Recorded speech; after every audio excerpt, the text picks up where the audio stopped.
This third and final video is about lead generation and content marketing.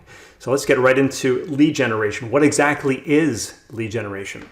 Well, the definition of lead generation is the process of attracting and converting strangers and prospects into someone who has indicated an interest in your company's product or service.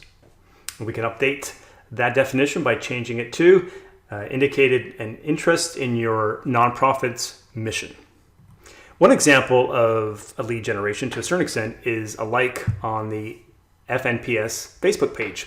I would say this is a type of lead generation because not only are we educating them and keeping people informed, but I'm assuming that eventually someone will, or some people who are on the Facebook page who are not members will eventually become members or donate money.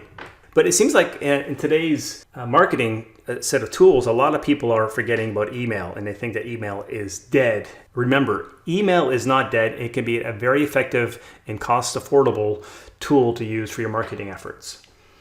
And social media really has some limited potential. Again, people think that social media is the end all and be all for marketing these days, and that is not the case. We have to meet people where they want to be met.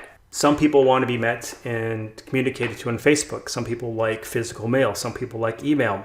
If you're a younger generation or in the Gen Z, perhaps you want to be met on Instagram or TikTok, Snapchat. We have to see the demographics or what our community likes to be found on. Another example is the older demographic. People in their certain generations or older generations tend to be on Facebook, but I can tell you my 17-year-old daughter will not ever be found on Facebook. She'll be on Snapchat, now TikTok and Instagram, but she hardly ever uses email, doesn't even have a Facebook account. Younger demographic, maybe Snapchat and Instagram. And I'm not arguing that the Florida Native Plant Society should all of a sudden put all the resources into Snapchat and Instagram and other social media platforms because they're probably not going to be successful. And that's not where our demographic cross-section seems to be at this point. It seems to be an older generation as opposed to a younger generation. And social media is great for many things, including for building a community. People want to be a tribe. So again, I'm not arguing that we just stop all our efforts on Facebook and any other social media platforms we're using. But the thing to keep in mind is that people often arrive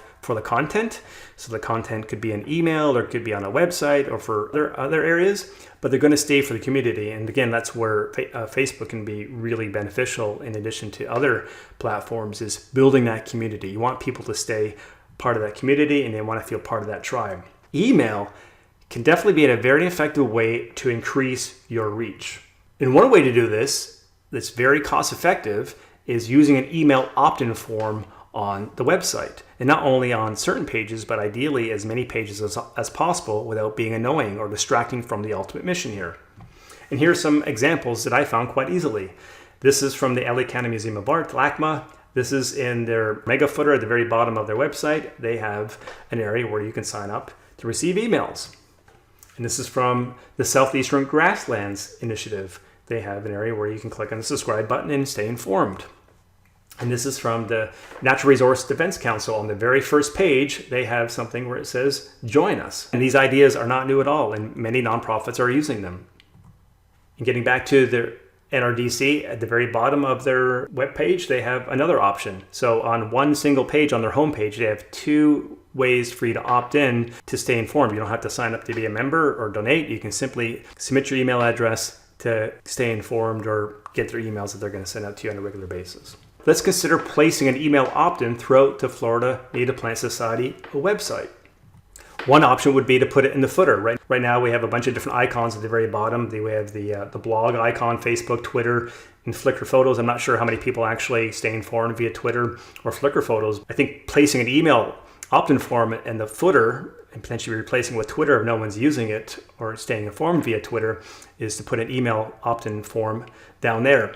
Now, typically, the more things above the fold, when we say above the fold, we're saying anything that's on the person's screen without them having to scroll down. That would be considered above the fold. So generally, the more things above the fold, the greater probability is going to get somebody's eyeballs on that. As we saw with the NRDC example, they had the join us opt-in option above the fold. So it's very prominent. What happens is if you put these things below, as people start scrolling through down to find more information, if in fact they do scroll down to find more information, there's a less probability that they're actually going to see that. So there's be an argument to put an opt-in form for an email address above the fold so more people would see it. And here's one example. So the Florida Native Plant Society is actually doing something similar to this now because they actually have a subscribe button, which I think it's on the blog, and which is a great place to start. The idea would be to put it as many places as possible so people see that.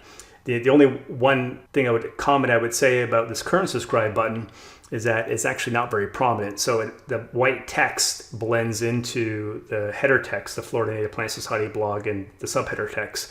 So typically, subscribe buttons and donate buttons, you want to be prominent and to stand out from a user experience aspect. So you want eyeballs in that as easily as possible. You don't have people to work and to look for something for them to find it. One idea would be immediately to change the subscribe button so people can see that a lot easier. If in fact that's what the goal is not only to educate people, but also to get them to subscribe so you can get their email address. You have a bunch of email addresses of people. Now, what do? You're going to provide great content to establish that relationship. Again, we're dealing with potential strangers here. They don't know us.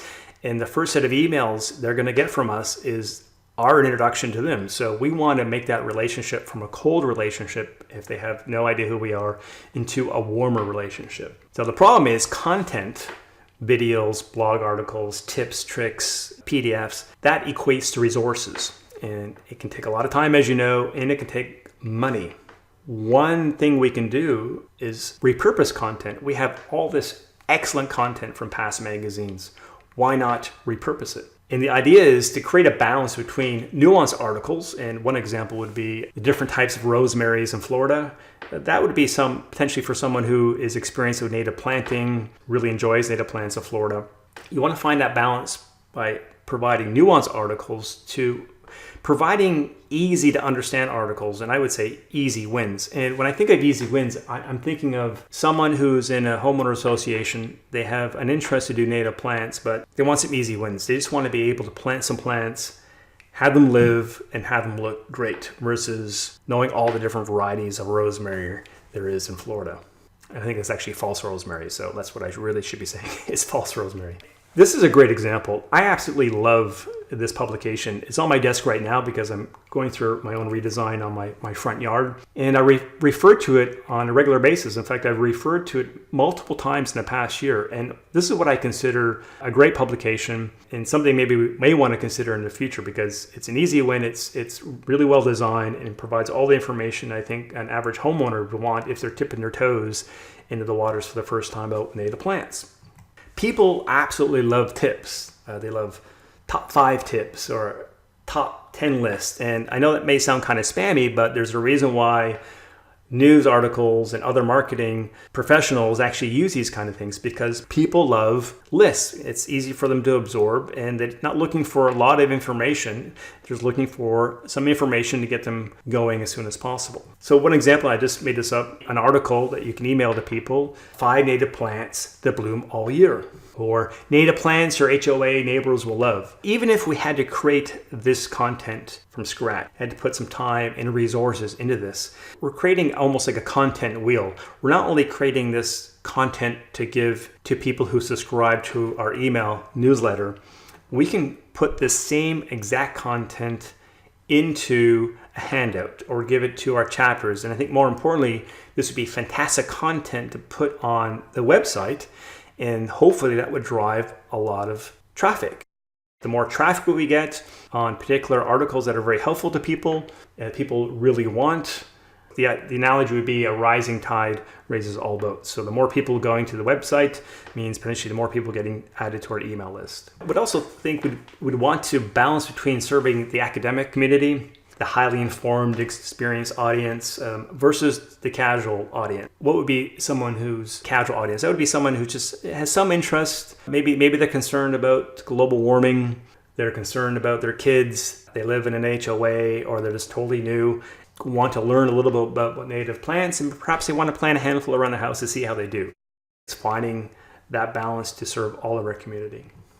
And having come from the art world, I know that people actually want easy wins. There may be curators in the art world who have no interest and may actually sneer at something like this, 5 Vincent van Gogh paintings you need to know. If you're new to art, or even if you're an art major, you may want to know what these 5 paintings you need to know so that you can at least have a basic conversation about a Van Gogh or the 5 piano concertos every Mozart fan must listen to. This is an example of top 5 lists or top lists that people absolutely love, regardless of what the topic is. Now, as we continue to send great content to the folks on our list, we can't be afraid to ask them for a donation or become a member. And I think if people are actually signing up for an email list and they know we're a nonprofit, I think it's reasonable for them to expect sooner or later, in exchange for giving the great content, we are going to ask from time to time, either for a donation or for them to become a member. Again, it's finding that balance. We're not going to spam them. Perhaps we're going to have a link in each article, become a member now or donate now, and maybe handful of times a year, maybe 2 times, 3 times, 4 times. Perhaps we'll send out a separate email for non-members who sign up for our email list to become a member. I think it's very reasonable. We just want to find that balance, not be spammy, not be annoying. The important thing is we want to continue sending out great content to them. There may be an investment in time in the beginning, but as we start culling our existing content and putting efforts into creating new content, it could be conceivable that once every week, somebody receives an email with some great content that they can read, or maybe once every 2 weeks. If we start creating this content now, if it's new content, this is great SEO friendly that Google will love to add to our website. The best case scenario is that a non-member becomes a member or gives us money via donation. And the second best scenario, even if they don't become a member, we've educated them. These tools are easy to implement, not expensive. Even if we only had 200 people join a year, which I think is a low bar, over 10 years, that's 2,000 people who joined our list. 200 people is pretty low at the beginning. Who knows? It could be 200 people, 300 people, 500 people. And over time, as the greater investment in time and resources goes into the strategy, maybe it's 1,000 people a year. Again, going back to the analogy, a rising tide raises all boats. So the more people added to the list, the potential for donors, members, and also the education aspect to it has great potential. This concludes the third and final video. Thanks for watching.